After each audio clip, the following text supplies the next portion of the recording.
Permisi, Prof.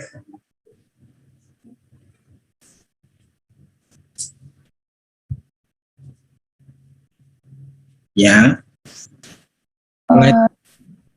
Uh, saya Sasi dari kelompok 10, Prof. Kelompok saya kan cuma 2 orang. Satunya itu Haris. Harisnya pagi ini ada sidang progres, Prof. Menunggu teman kelompok saya atau bagaimana ya, Prof, kalau untuk kelompok saya, kelompok terakhir. Enggak usah, langsung aja, enggak apa-apa. Berdua bisa kan? Bagaimana, Prof? Presentasi berdua bisa. Ini kelompok kami hanya berdua, Prof. Satunya itu Haris, dia ada sidang pagi ini, jadi tinggal saya sendiri, Prof. Oh gitu, ya sudah minggu depan aja kalau gitu ya. Oh ya, baik, terima kasih, Prof. Ya, ya,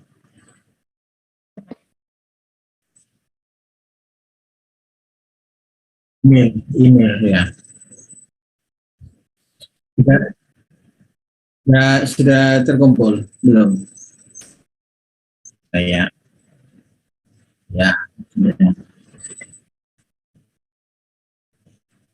Ya. Jadi hari ini saya ingin lanjutkan yang kemarin aja kalau gitu ya.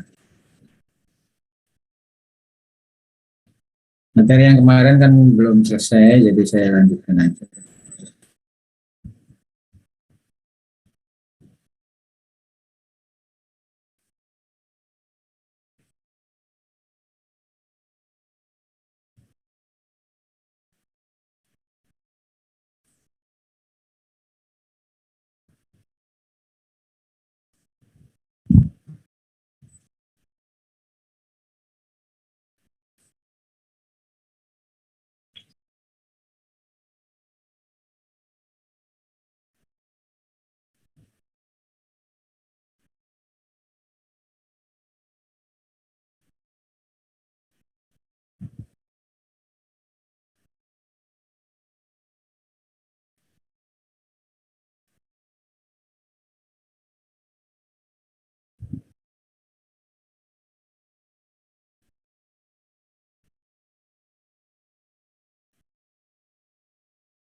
Bukan ini.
Ya, kemarin saya sampai mana ya?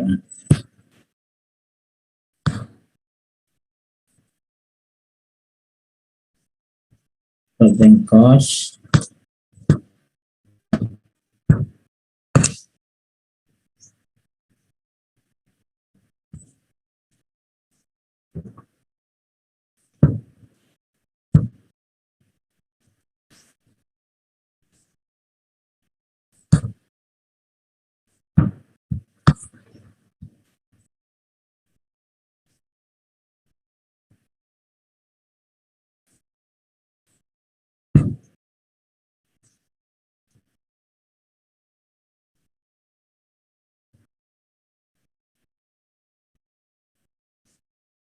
Sampai sini ya kemarin ya.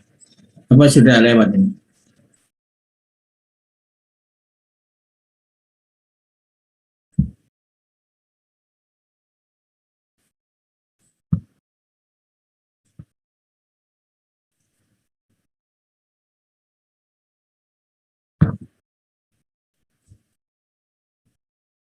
Sampai sini ya. Valuasi ekonomi ya. Analisa profitabilitas ya.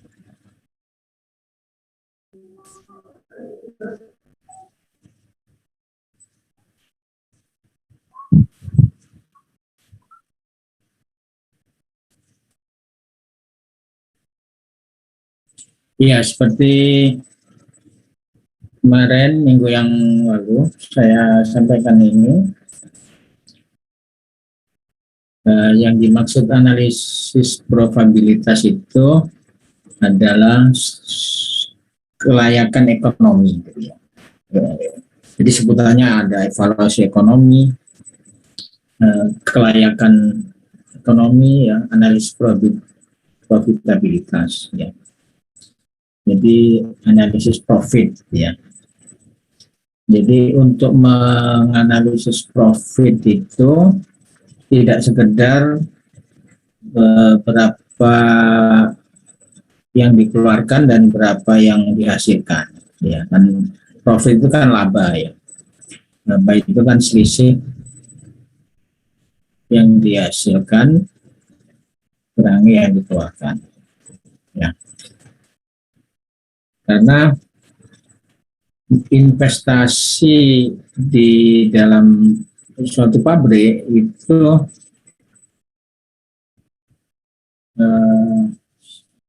sangat kompleks, ya. Sangat kompleksnya itu pertama dari modal investasinya, ya.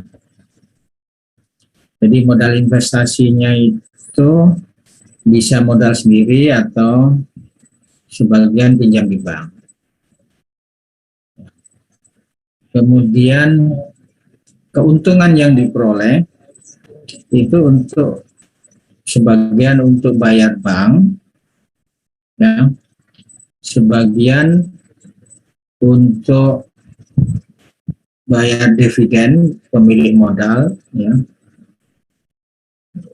sebagian untuk mengembalikan dana investasi, ya, itu maksudnya.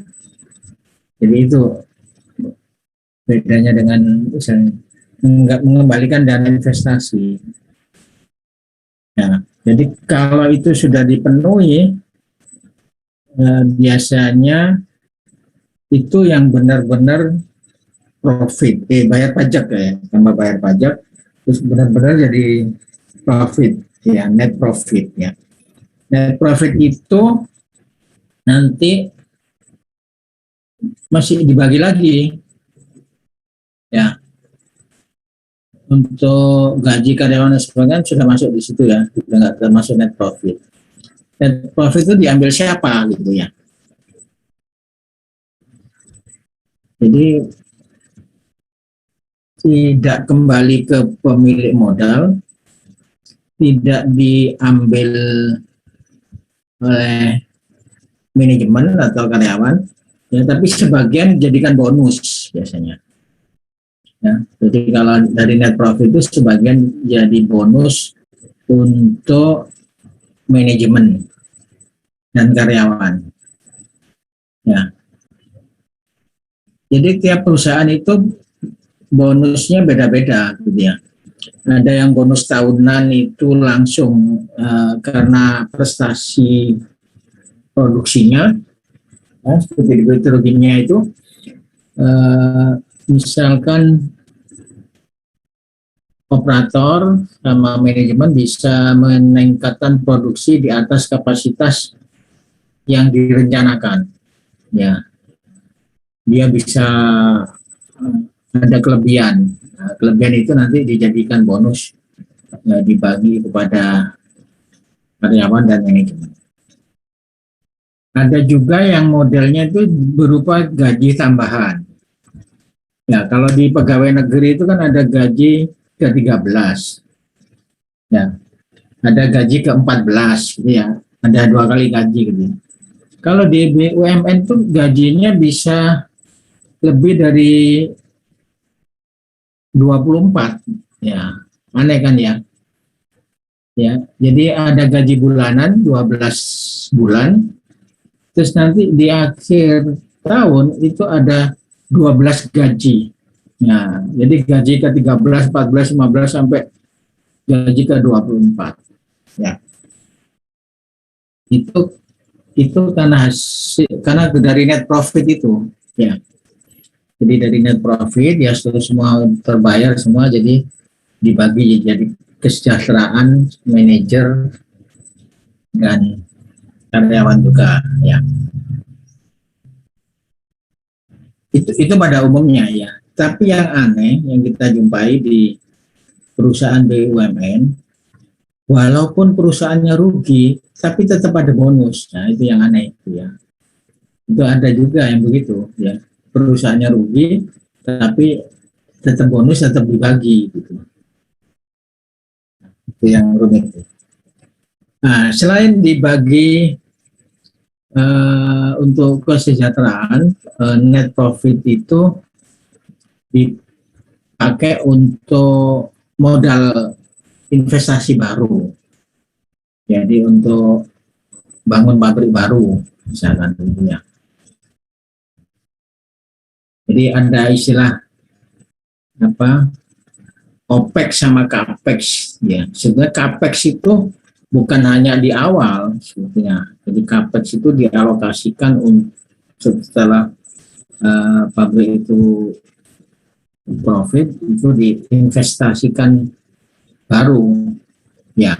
Jadi contohnya misalkan semen ya, semen tuban 1, 2, 3 ya, kemudian keuntungannya dipakai untuk membangun semen tuban 4 misalkan begitu. Kalau di petrokimia itu sama ya, mirip seperti itu. Tapi kalau petrokimia lebih bervariasi, jenis pabriknya macam-macam gitu ya. Mungkin ingin pabrik, dulu belum ada pabrik NPK, pabrik pupuk fosfat, amonia, itu nanti keuntungannya dibangun pabrik NPK misalkan ya.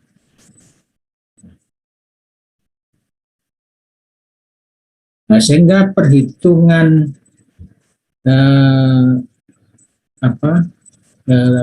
keuntungan atau profit ini menggunakan beberapa istilah yang ada di sini ya. Jadi revenue itu total income ya. Gross profit itu yang profit kasar, itu ada revenue dikurangi cash expense ya. Jadi termasuk depresiasi ya, termasuk depresiasi, dikurangi pengeluaran dan depresiasi, karena depresiasi itu dialokasikan untuk mengembalikan modalnya gitu ya. Jadi pengeluaran itu terdiri all expense, pengeluaran dari cash expense dan depreciation. Ya, itu yang dimaksud itu ya. Jadi cash expense itu adalah apa saja ya, bayar gaji, beli bahan baku, bayar pajak dan sebagainya semua ya.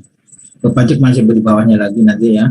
Terus sama depresiasi. Nah, depresiasi itu kita alokasikan satu dana yang nanti kalau pabrik itu sudah umurnya habis, kita ada dana untuk bangun pabrik baru, ya itu depresiasi. Jadi depresiasi dihitung penurunan harga pabrik, ya. Jadi penurunan itu karena waktu dan penurunan juga karena apa, ya nilai pabriknya menurun gitu ya. Ya, income untuk income tax ya atau pajak yang harus dibayar ada revenue dikurangi semua pengeluaran kali persentase pajak. Ya, jadi pajak itu pajak penghasilan untuk perusahaan ada aturannya ya, ada SK-nya presiden itu bertingkat-tingkat gitu ya, tingkat-tingkat. Kalau penghasilan keuntungannya sekian itu sekian persen, ini sekian persen gitu. Seperti kalau UKM itu loh, kalau UKM itu 1%, tadinya 1%, sekarang jadi 0,5%. Tapi IKM itu bukan dipajak dari penghasilan, itu kasihan yang UKM itu. Sistem pajak kita itu nggak berpihak pada IKM. Jadi dari omset, aneh kan ya, bukan dari hasil. Kalau ini kan dari revenue ya. Kalau IKM itu dari 1% dari omset. Jadi baik itu untung maupun rugi kena pajak. Gitu. Kalau ini kan kalau revenue dikurang expense itu sama atau negatif nggak kena pajak.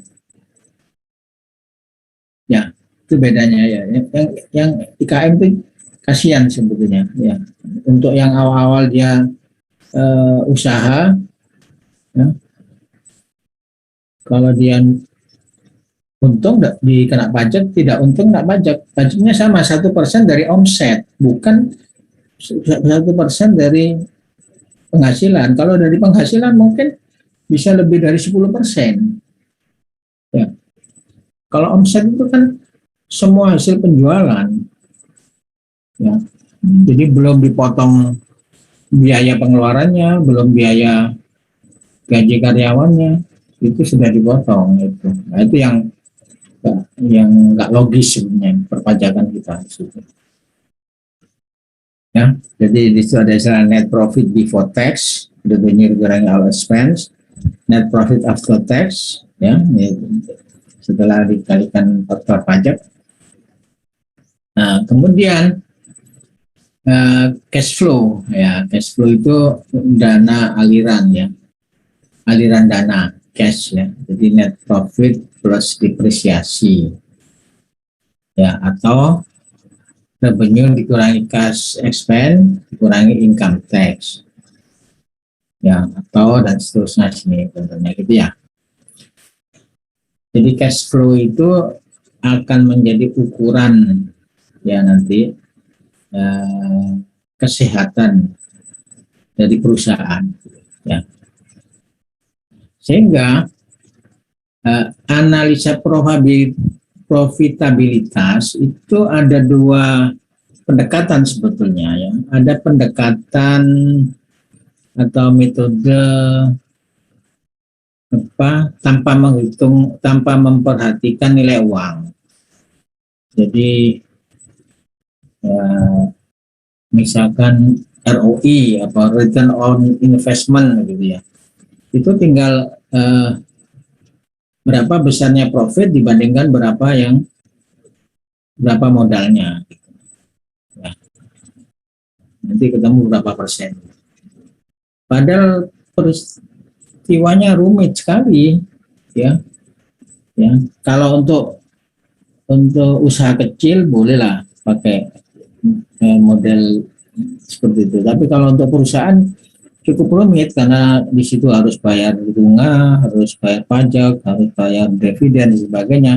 Sehingga di dalam mengevaluasi ROI, rate on investment, ya, maka istilahnya internal rate of return. Ya, jadi itu dua istilah yang maksudnya sama, cuma cara ngitungnya beda gitu ya. Nah, kalau internal rate of return itu harus menggunakan cash flow. Ya, nah, cash flow yang dihitung ya untuk basis yang sama ya itu disebut discounted cash flow gitu ya. Ya, jadi discounted cash flow itu adalah cash flow yang dihitung pada basis yang sama gitu ya.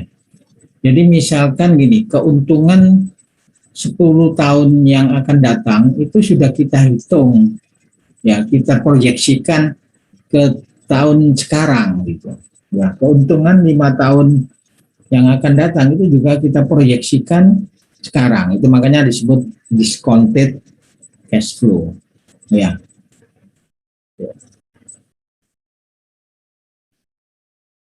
Nah, ini yang model lama ya, return on investment tadi ya, sama payback period ya. Jadi kalau return on investment itu lebih ke persentase, berapa persen modal itu bisa kembali gitu ya. Kalau payback period itu seberapa cepat modal itu kembali ya. Jadi payback period itu waktu, kalau return on investment itu adalah persentase. Jadi return on investment itu ya logikanya ya, artinya apa istilahnya, kalau saudara pahami konsepnya supaya nanti kalau sudah dihitung tidak sulit dimengerti kadang-kadang ya, tapi pengertiannya gini, apa return on investment itu ya. Kalau saya punya uang 1 triliun ya, saya investasikan di pabrik, berapa persen saya tiap tahun dapat gitu aja. Itu kasarnya ya, kasarnya gitu. Berapa persen saya tiap tahun dapat gitu.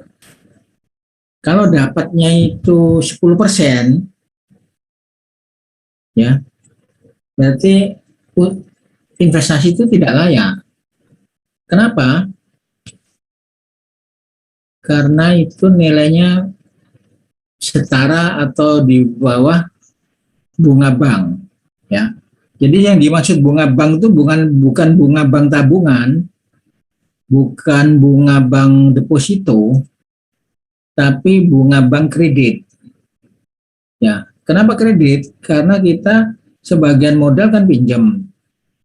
Jadi kalau bunga bank kredit itu sekarang itu 1% per bulan, berarti 12% per tahun. Kalau kita hanya dapat keuntungan net ya, keuntungan bersih, ya sudah bayar karyawan semua, sudah bayar semuanya, itu 10% rugi. Ya, artinya tidak layak buat apa kita invest pabrik tapi tidak hasilnya tidak lebih besar dari bunga bank. Daripada susah-susah taruh aja di bank. Ya. Ya memang kalau bunga bank deposito itu lebih kecil ya. Tapi kita tidak boleh di bawah bunga bank kredit gitu. Ya, jangan bunga bank deposito. Nah, tapi kalau return investment-nya itu kita 20% misalkan atau di atas 20% ya, nah itu baru dikatakan profit, artinya investasi itu menguntungkan. Ya, investasi itu menguntungkan. Ya, itu kalau dinilai dari persentase. Nah, selain persentase, seberapa cepat sih modal itu kembali, modal yang kita pakai, modal yang kita pinjam. Nah, itu payback period ya, berapa lama kembalinya. Kalau umur pabriknya 10 tahun, harus kembali sebelum 10 tahun. Ya, ya minimal atau kira-kira separuhnya lah, atau separuhnya lebih dikit. Jadi kalau pabrik diperkirakan umur 10 tahun, 5 tahun atau 6 tahun itu berarti menguntungkan. Tapi kalau misalkan 9 tahun atau lebih dari 10 tahun nih, berarti dari sisi waktu itu tidak menguntungkan ya. Jadi untung tapi untungnya kecil. Ya, itu dua ini yang umumnya dipakai oleh orang-orang atau pengusaha kecil biasanya ya. Biasanya ini ya.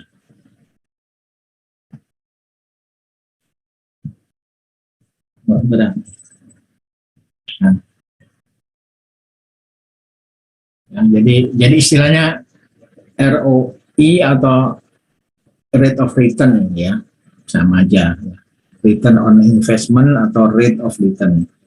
Jadi profit tahunan yang dihasilkan oleh suatu unit modal yang diinvestasikan. ROI adalah annual net profit invested capital kalikan 100.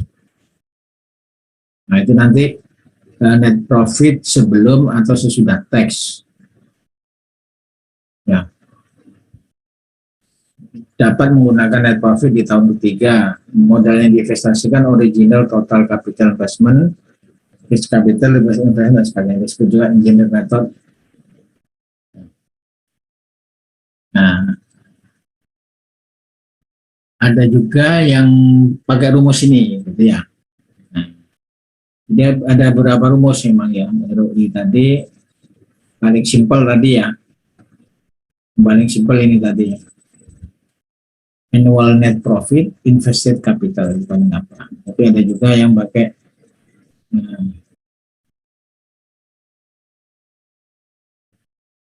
jadi earning as percentage sales, jadi pendapatan sebagai persentase penjualan kalikan turnover ratio. Nah, turnover ratio itu S per FC ya. S itu sales, FC itu fixed capital ya. Jadi net profit ya sebenarnya sama ya. Kalau dia kan net profit per fixed capital. Nah, itu perkiraan kalau ROI setelah pajak itu 15-20% itu layak. Atau ROI sebelum pajak 30-40% itu layak. Layak itu artinya ya, menguntungkan gitu loh. Daripada uang didepositukan ya. Nah, ya rumus-rumus ini digunakan untuk menilai proyek kecil. Nah, payback period juga ya. Waktu minimum untuk merecovery investasi modal awal. Berdasarkan profit rata-rata dan depresiasi rata-rata. Jadi profit rata-rata, income dikurangi operating cost. Tidak termasuk depresiasi. Investasi modal awal, biaya modal tetap awal yang mengalami depresiasi. Itu juga payback time, sebutannya ya. Payback period, payback time, payoff time, cash recovery period, years to pay out, ya, istilahnya ya. Nah ini, ada yang dihitung tanpa efek time value of money, ya. JPF period adalah depreciable fixed capital investment dibagi effect profit, effect depreciation. Kalau efek time value money dimasukkan, nah, depreciable fixed capital investment ditambah interest, ya. Interest on total capital investment during estimate service life. Jadi ditambah bunga gitu ya. Payback period lebih kecil 5 tahun. Ya, yang layak untuk proyek kecil 3 tahun. Ya, proyek berisiko tinggi 2 tahun. Nah, jadi makin kecil itu namanya. Ya. Karena risiko tinggi kan tahu-tahu nanti proyek apa perusahaannya meledak misalkan ya. Nah, kalau itu harus cepat cari untung. Ya. Nah ini contoh.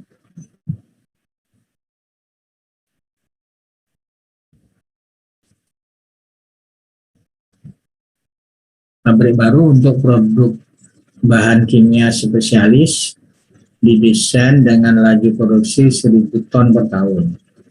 Taksir harga jual profitable sehingga diperoleh ROI setelah pajak minimum 20%.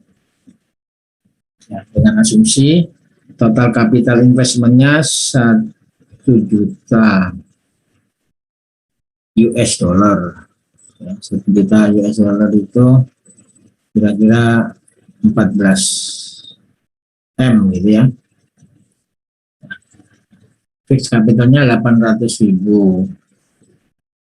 working capitalnya 200.000 ya. Jadi jumlahnya jadi 1 juta ya. Depresiasi berupa garis lurus. Maksudnya depresiasi berupa garis lurus itu penurunannya nilai itu mengikuti hukum linier ya. Jadi secara linier. Dan ada yang tidak garis lurus ya.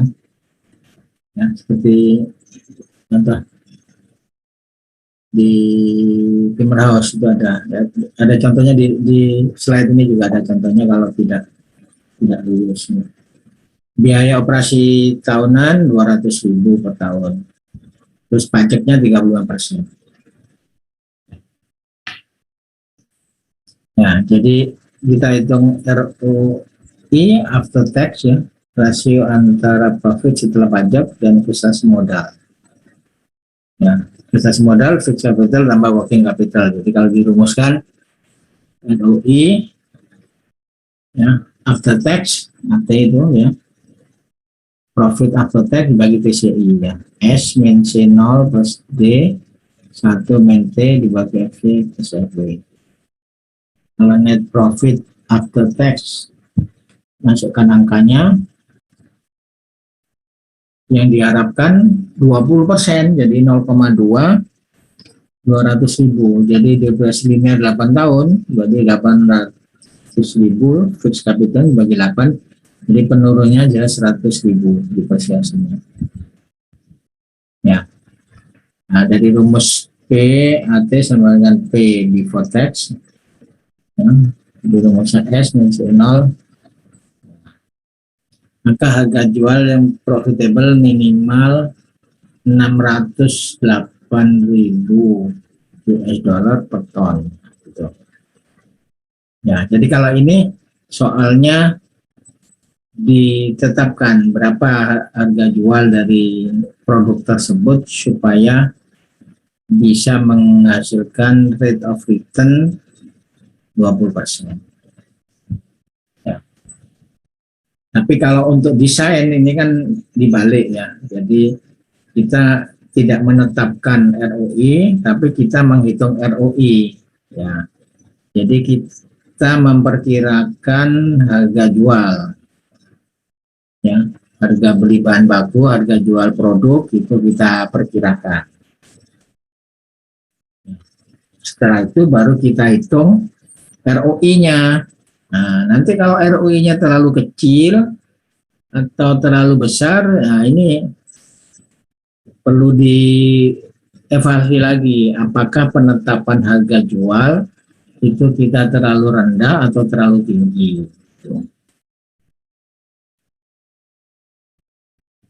Atau bisa juga yang lain, atau biaya operasionalnya terlalu tinggi. Biaya operasional tinggi apa? Mungkin gaji karyawan, gaji manajer terlalu tinggi, bisa. Atau harga bahan baku, ya harga bahan baku mungkin terlalu rendah, terlalu tinggi misalkan. Ya bisa. Jadi faktor-faktor itu bisa kita telusuri gitu ya. Nah, ada pertanyaan sampai di sini?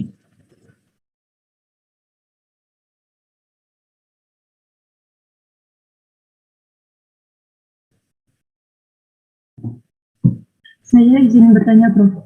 Ya, berarti mana? Terkait yang cash flow tadi, Prof. Saya sedikit masih belum paham terkait yang cash flow itu kalau untuk tiap tahunnya itu yang berbeda pada apanya ya, Prof? Dari cash flow itu? yang dirumus.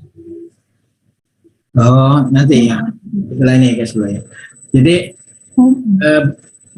tiap tahun itu gini, tiap tahun itu kan eh, pabrik itu kan misalkan berjalan normal ya, berjalan normal itu kapasitasnya tetap, harga jualnya tetap, gitu ya.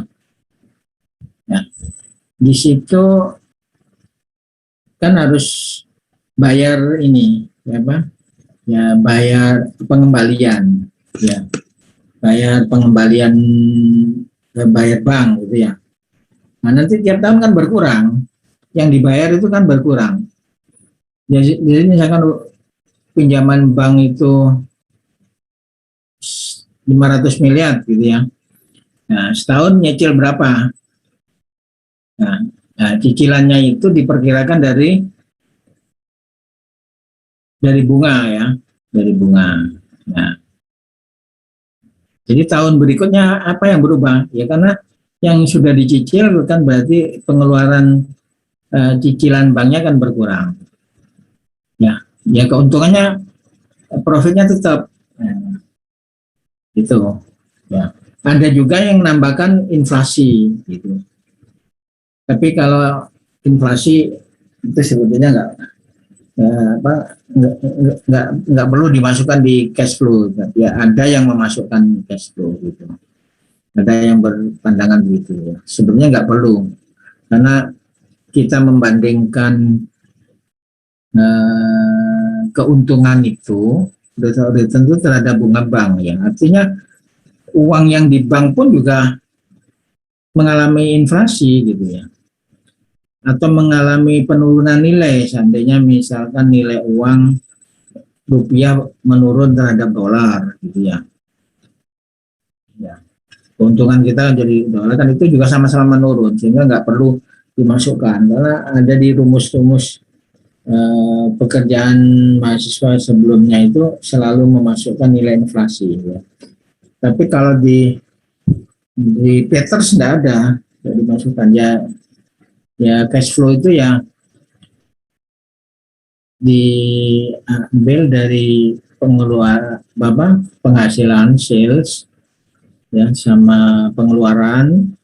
Dan pengeluaran itu ya pengeluaran operating cost ya, pengeluaran pajak ya. Nah, terus ditambah ini bayar cicilan bank ya, kayak cicilan itu. Jadi tiap tahunnya berubahnya seperti itu. Seperti saudara kalau beli sepeda motor ya, itu sebetulnya kalau saudara nyicil ya, misalkan sepeda motor 20 juta gitu ya, saudara nyicil satu bulan misalkan 1 juta ya, bulan pertama 1 juta, mestinya cicilan kedua bulan kedua itu nggak 1 juta gitu, turun ya, karena bunga berikutnya kan sudah dihitung dari sisa cicilan gitu, menurun gitu. Nah di pabrik itu juga seperti itu gitu ya. Jadi tiap tahun akan menurun pengeluaran untuk cicilan. Nah, sehingga keuntungan makin bertambah gitu ya. Jadi tiap tahun jadi keuntungan bertambah. Nah, cuma kalau di cicilan sepeda motor kenapa dibuat flat itu untuk memudahkan. Nah, sebetulnya cicilan awalnya itu tinggi, ya, cicilan akhirnya rendah. Ya, kemudian dijadikan dibuat sama gitu, dibuat sama gitu. Itu sehingga nggak kelihatan. Jadi kalau di pabrik nggak mungkin dibuat sama gitu. Ya, jadi harus dihitung tiap tahun. Makanya ada discounted cash flow. Ya. Jadi cash flow-nya tiap tahun itu sudah dihitung, ya, termasuk penurunan nilai, terus bunga. Nah, di situ diproyeksikan untuk saat ini, misalkan gitu. Ya. Kenapa diproyeksi saat ini? karena untuk tahu layak apa tidak, menguntungkan atau tidak. Walaupun nanti kenyataannya bisa beda, ya. Kenyataannya bisa pabrik itu bisa lebih untung dari prediksi discounted cash flow, ya bisa lebih untung ya. Atau sebaliknya bisa lebih rugi kalau misalkan ada gejolak ekonomi, misalkan bunga bank tahu-tahu melonjak, ya, atau penjualan berkurang, nah itu. Ya. Nah ini yang saudara tanyakan sebelumnya yang ini ya. Ya, jadi indeks probabilitas modern ya menggunakan cash flow di seluruh life cycle proyek. Jadi cash flow-nya itu life cycle. Life cycle itu seumur pabriknya, gitu, seumur pabriknya. Jadi kalau pabriknya itu diprediksi umur 10 tahun, ya kita perhitungan berbasis 10 tahun. Jadi depresiasi berbasis 10 tahun.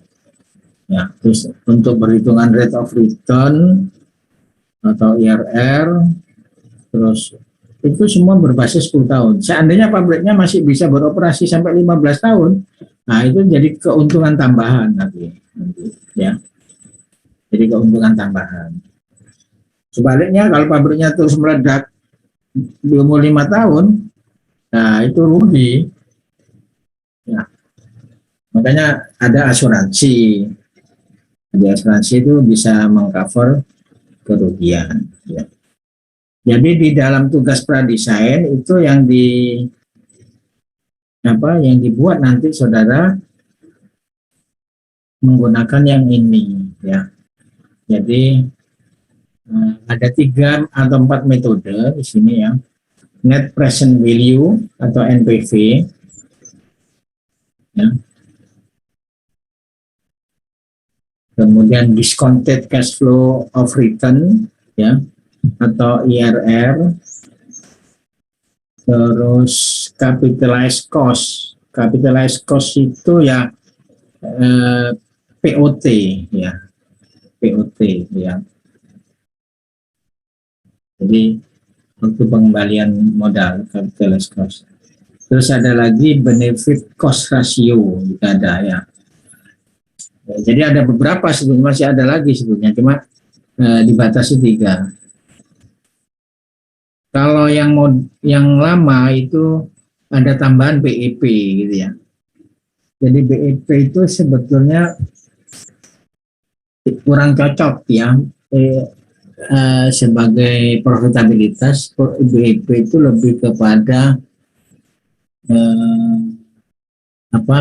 untuk komplementer aja, tapi tidak dipakai untuk profitabilitas ya. Tapi kalau di usaha kecil itu biasanya orang menggunakan istilah BIP, padahal sebetulnya itu bukan BIP maksudnya. Nah, jadi sebetulnya ROI sebenarnya, tapi orang sering nyebut BIP. Jadi misalkan saudara buat usaha gitu ya, kuliner misalkan ya, berapa omset saudara, ya, atau berapa yang harus saudara jual per hari, gitu ya. Nah itu orang sebut BIP-nya sekian gitu. Padahal itu bukan BIP, makanya sering terbawa ke sini. Gitu. Jadi tuh. Nah ini ya net present value. Jadi untuk menilai probabilitas jangka panjang merupakan profit sesungguhnya setiap tahun.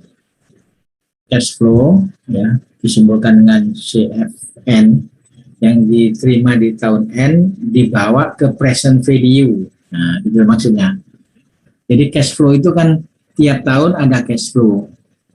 Tahun pertama setelah pabrik produksi, ya, tahun kedua, tahun ketiga, tahun keempat, sampai akhir umur pabrik.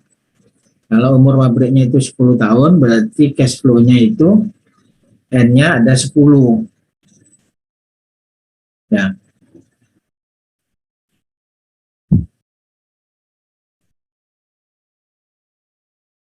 Nah, cash flow itu kemudian dibawa ya, diproyeksikan ke titik sekarang dia. Jadi cash flow tahun pertama itu kan tetap, cash flow tahun kedua ya, misalkan cash flow tahun pertama 1 miliar misalkan ya, cash flow kedua itu 1 miliar. Tapi kalau diproyeksikan ke hari ini, cash flow tahun kedua itu nggak sampai 1 miliar gitu loh. Ya, berkurang. Jadi rumusnya ini CFN 0 itu sama dengan CFN 1 plus I pangkat N. Jadi kalau tahun kedua kan I-nya harus dimasukkan. Berapa I-nya? Gitu. I-nya misalkan 20%, berarti 0,2 gitu ya. Nah, N-nya 2 gitu ya. Jadi kalau 10 tahun, nah, ya tinggal N-nya jadi 10, I-nya tetap gitu ya. Nah, sehingga CFN ya, CFN itu kan menurun ya, kalau diproyeksikan menurun akannya. Jadi penurunan itu karena waktu ya, bukan karena pembayaran lain-lain ya. Kalau karena pembayaran lain-lain itu dihitung dulu ya. Jadi pajak tetap dibayar terhadap angkanya itu ya. Jadi diproyeksikan. Ya, setelah diproyeksikan ya, kemudian dijumlah di sini. Jumlah cash flow-nya. Nah, cash flow yang dimaksud di sini itu adalah keuntungan ya, sudah keuntungan bersih. Keuntungan bersih tiap tahun ya. Keuntungan bersih tiap tahun tapi diproyeksikan pada hari ini atau pada tahun ini. Ya. Nah, kalau itu kemudian dikurangi dengan total capital investment. Kalau nilainya positif, berarti NPV-nya positif. Kalau NPV-nya positif, berarti layak. Gitu. Jadi kalau NPV-nya negatif, jadi tidak layak. Nah, itu Fatima ya.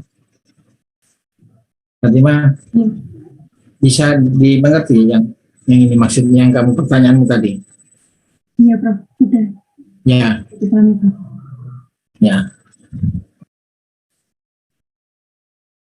Jadi di tabel cash flow nanti kalau kamu buat pradesain itu kan ada tabel cash flow ya. Nah, tabel cash flow itu kan net profit ya. Net profit ya. Nah, itu diproyeksikan ke depan. Nah, ini metode NPV namanya. Nah, cuma I-nya itu dicoba, di trial I-nya itu, gitu loh. I-nya itu dicoba. Ya. Coba misalkan I-nya 0,2, 0, ya. Jadi sampai NPV itu 0. Ya. Kalau 0 berarti total cash flow-nya sama dengan TCI. Jadi minimal itu, ya. I minimal istilahnya, ya. Jadi rate of IRR minimal. Nanti ke IRR istilahnya gitu loh. Tapi kalau NPV gini, intinya gitu. Jadi perhitungan IRR itu ya mirip seperti NPV gini. Cuma I-nya dicari gitu. I-nya dicari. Ya.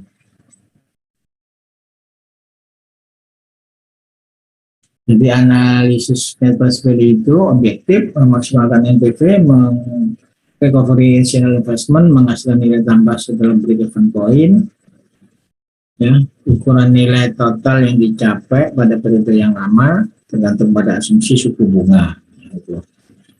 Tergantung asumsi suku bunga, tapi pengertian suku bunga itu bukan suku bunga bank sebetulnya. Ini karena terjemahan ya. Asumsi dari interest. Jadi pengertian interest itu bukan hanya suku bunga. Ya return on IRR itu ya asumsi IRR-nya gitu. I-nya sebenarnya. Internal of rate return-nya itu. NPV positif dengan suku bunga cukup tinggi, misal 10%. Yang proyek terbaik NPV yang paling tinggi. Nah, ini kalau kita mengevaluasi beberapa skenario, ya nanti dicari yang NPV tinggi itu yang paling menguntungkan. Evaluasi NPV dapat mengusulkan proyek retrofit atau penghentian proyek. Ya. Jadi evaluasi NPV itu bukan hanya sekali, bisa mau investasi, bisa juga retrofit. Apa yang namanya retrofit itu? Mungkin ada modifikasi gitu.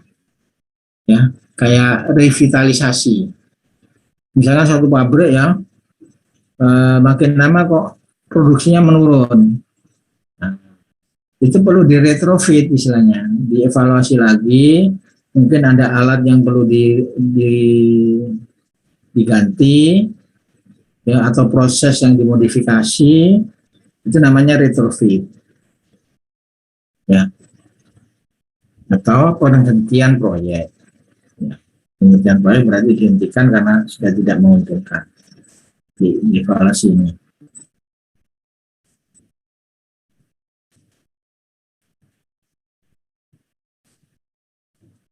Ini kok jalan sendiri. Ya. Terus kita berhentikan aja. Ini kayaknya ada settingannya otomatis.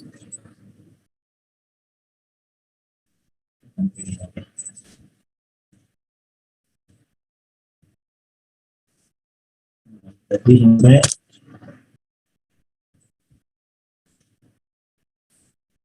ini ya. Sekarang discounted cash flow ya. Discounted cash flow, rate of return. Nah, jadi istilahnya itu sebetulnya DCFRR ya, discounted cash flow rate of return. Tapi sering disebut IRR, internal rate of return, gitu ya. Jadi kadang-kadang ada pertanyaan ditanya di ujian apa bedanya rate of return sama IRR gitu. Apa bedanya ROI sama IRR gitu ya. Filosofinya sama, cuma beda metode perhitungannya. Kalau ROI itu tidak memperhitungkan nilai uang tahun per tahun, ya. Kalau IRR itu memperhitungkan nilai uang, ya. Jadi perhitungan NPV pada berbagai suku bunga memungkinkan diperolehnya suku bunga di mana net present value akumulatif atau proyek bernilai nol. Disebut discounted cash flow of return atau DCFR. DCFR ukuran suku bunga maksimum yang dibayar sebuah proyek dan masih break even di akhir umur proyek. Disebut pula internal rate of return, investor return on investment, ya.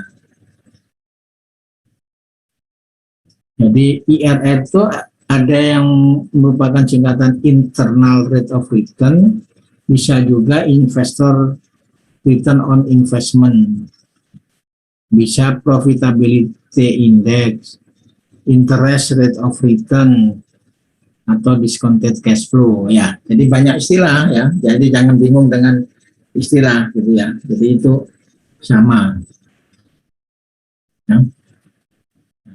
Caranya buat ya mirip seperti present value kan. Ya, jadi DCFRR dihitung sebagai suku bunga di mana net, ya, pengertian suku bunga ini ya, jadi jangan merujuk hanya kepada bank ya, artinya nilai tambah gitu aja ya. Suku bunga itu nilai tambah dalam investasi ya, di mana net present value di akhir tahun menjadi nol.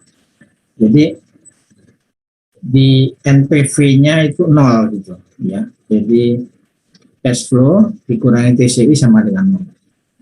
Maka R-nya itu, jadi suku bunganya nggak disebut I di sini, dari R-nya itu adalah IRR. Ini yang saudara cari, saudara kerjakan di tugas pradesain. Makanya I-nya saudara trial, ya, sampai NPV-nya 0 gitu.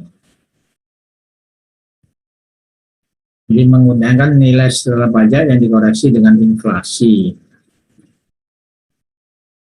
Nilai setelah pajak untuk membandingkan kinerja modal berbagai proyek. Ini yang dikoreksi dengan inflasi yang saya katakan tadi itu ya. Ada yang berpendapat dikoreksi menggunakan inflasi, ada yang berpendapat tidak perlu dikoreksi dengan inflasi, ya.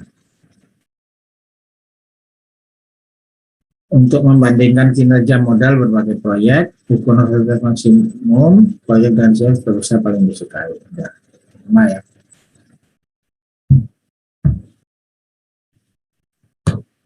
Terus capitalized cost, ya, untuk membandingkan alternatif yang berupa pilihan investasi pada sebuah proyek, misalkan pilihan antara stainless steel dan mild steel pada reaktor. Ya, capitalized cost adalah biaya pembelian alat mula-mula ditambah biaya penggantian alat secara terus-menerus yang terkena akumulasi bunga. Dan jika biaya operasi sama, alternatif yang memberikan capitalized cost terendah dipilih. Ya, jadi ini sebenarnya mirip lah. Cuma ini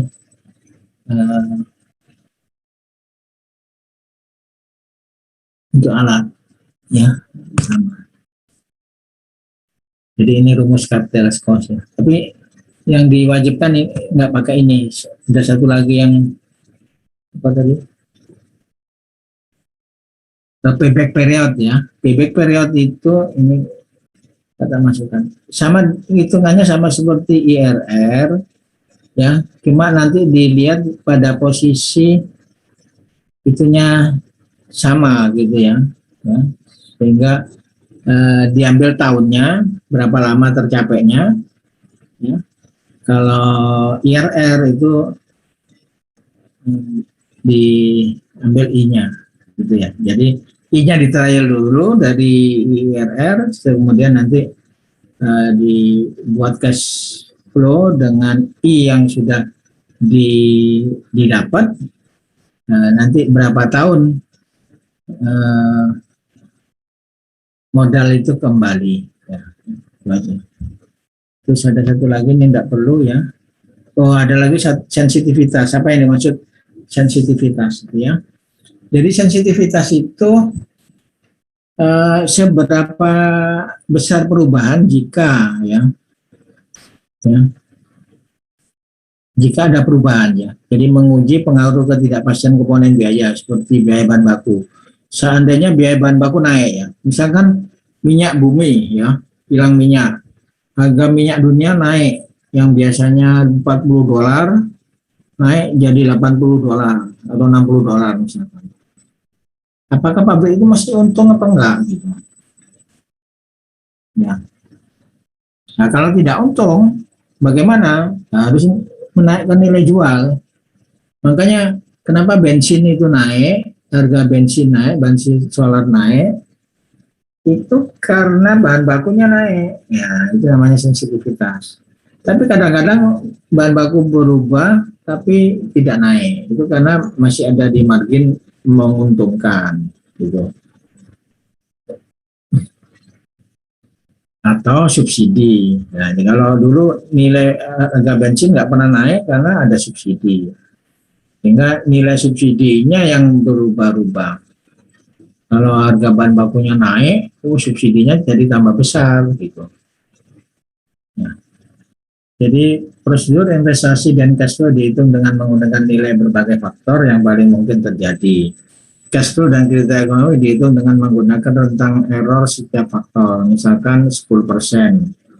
Ya, misalkan kalau harga jual dinaikkan 10% gimana? Kalau harga jual diturunkan 10% bagaimana? Gitu. Kalau bahan baku naik 10% bagaimana? Kalau bahan baku turun 10% gimana? Nah, itu dihitung ya. IRR-nya seberapa besar berubahnya ya. Ya. Jadi yang dihitung dari IRR-nya aja, ya, sensitivitas terhadap IRR. Hasil menunjukkan seberapa sensitif cash flow dan kriteria ekonomi terhadap error pada angka prediksi setiap kuartal, yang memberi informasi tentang derajat risiko dalam membuat keputusan mengenai kinerja prediksi. Ya, saya kira itu aja. Mungkin ada pertanyaan?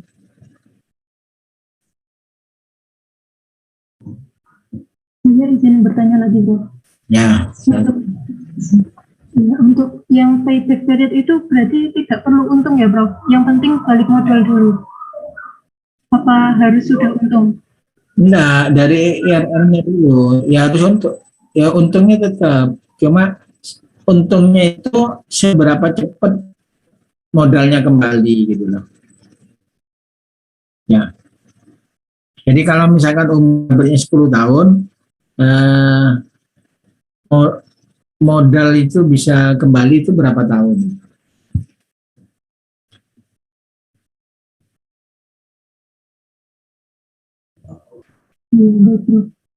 Ya, pengertian itu untungnya itu tidak lagi per tahun gitu ya. Jadi untungnya itu ya per life cycle-nya gitu ya. Jadi ngitung profitnya itu tadi dari NPV atau dari IRR ya.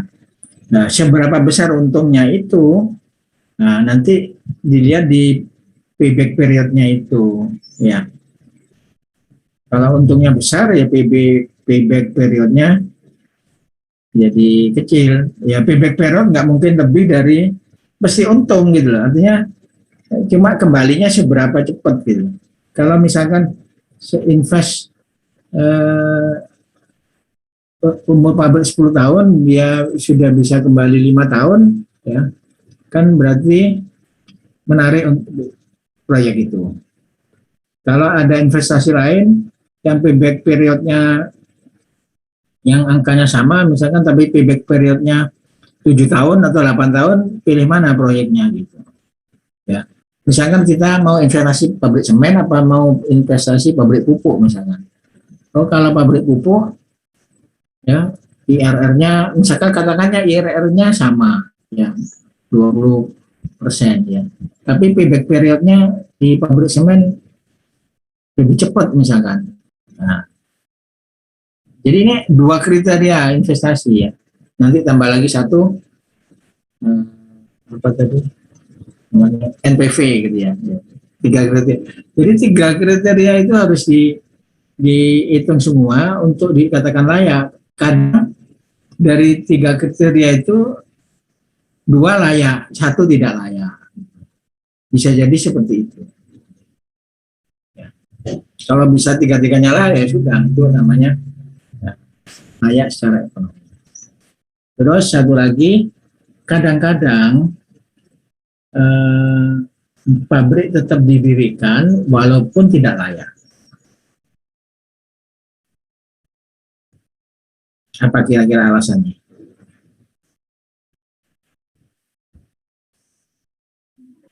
Saya izin menjawab, Prof. Alasannya mungkin itu, Prof. Masih dibutuhkannya produk itu di luar sana. Kan bisa impor. Kan bisa impor.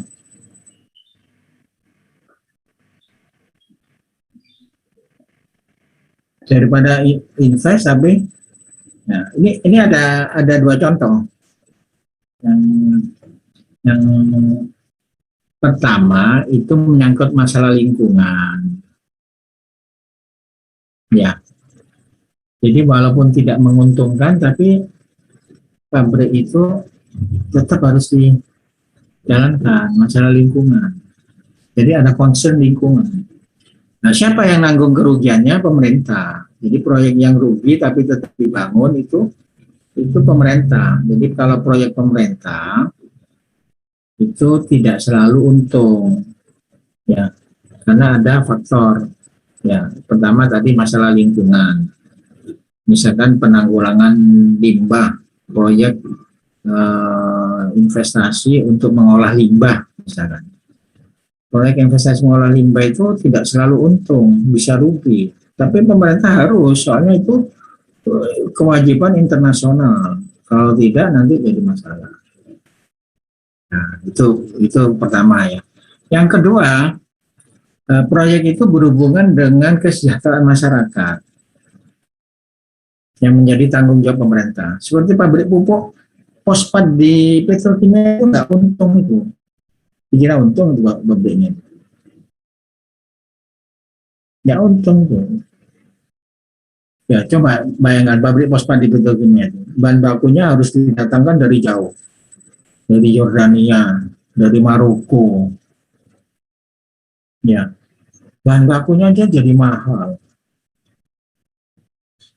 Ya, terus dijual 1 kilo 2.000.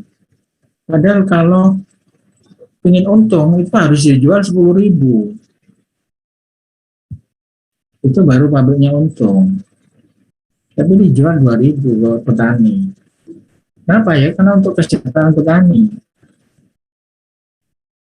Makanya terus pupuk dijual tergantung untuk apa. Kalau untuk pertanian harga pupuknya 2.000.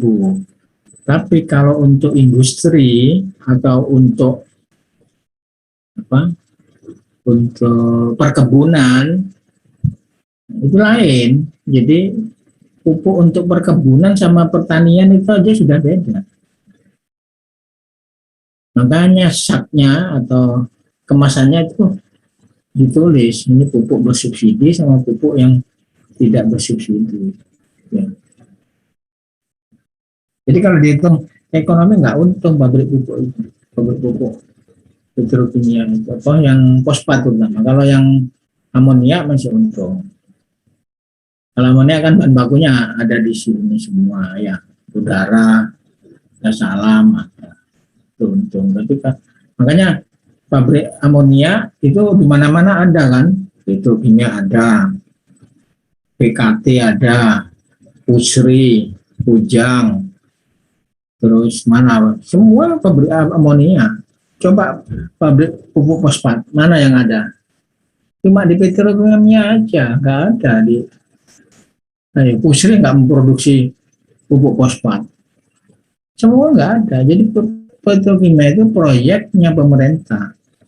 Kalau rugi ditanggung pemerintah, harus jalan. Rugi untung tetap jalan. Ya, nah itu. Jadi kan nanti kalau saudara misalkan ada pekerjaan pradesain pabrik, tapi ternyata secara ekonomi tidak layak. Ya, tapi bisa aja kesimpulannya tetap harus didirikan. Gitu. Nah, itu dua contoh tadi ya, masih ada contoh-contoh yang lain ya. Mungkin bisa menyangkut ini ya, ranah politik gitu ya. Ranah politik itu contohnya gini. Misalkan buat pabrik semen ya. Sekarang itu buat pabrik semen di Papua. Itu kalau dihitung nggak menguntungkan di sana. Tidak menguntungkan. Kenapa tidak menguntungkan? Bahan bakunya mungkin sama dengan di Jawa atau di Sulawesi gitu ya, sama ya sebenarnya. Ya. Tapi operasionalnya lebih mahal di sana. Operasionalnya lebih mahal. Nah, bisa tidak menguntungkan, tapi tetap harus didirikan. Ya. Karena itu untuk kesejahteraan. Ya. Untuk politik juga. Ya. Ini saya pernah bandingkan listrik ya, PLN gitu ya. PLN itu untung apa enggak jual listrik di masyarakat? Ya. Kalau bahan bakunya batu bara, untung. Ya. Jadi seperti PLTU, ya, PLTU yang sedang dibangun itu untung. Tapi di Papua itu tidak ada PLTU-nya itu. Itu model genset, pakai bahan bakar solar. Ya, Jadi kalau di Jawa itu 1 kWh misalkan 1.000 gitu ya, di Papua itu 1 kWh harganya bisa 5.000. Tapi orang Papua bayaran listrik sama dengan kita, bayarnya sama. Nah, jadi PLN akhirnya subsidi silang. Jadi kalau di Jawa dia dapat keuntungan dengan harga jual listriknya, tapi kalau di Papua dia rugi. Tapi tetap harus dibangun pabriknya. PLN-nya tetap harus dibangun. Ya. Nah, ya seperti itulah kira-kira ya. Jadi sebetulnya analisa probabilitas itu memang secara profesional tadi ada 3 atau 4, ya. Tapi kelayakan pabrik itu didirikan bisa dipengaruhi faktor lain, ya. Itu aja. Sudah saya kira untuk hari ini, ya. Saya akhiri. Assalamualaikum warahmatullahi wabarakatuh. Selamat pagi. Waalaikumsalam. Waalaikumsalam. Terima kasih warahmatullahi wabarakatuh. Terima kasih, Prof.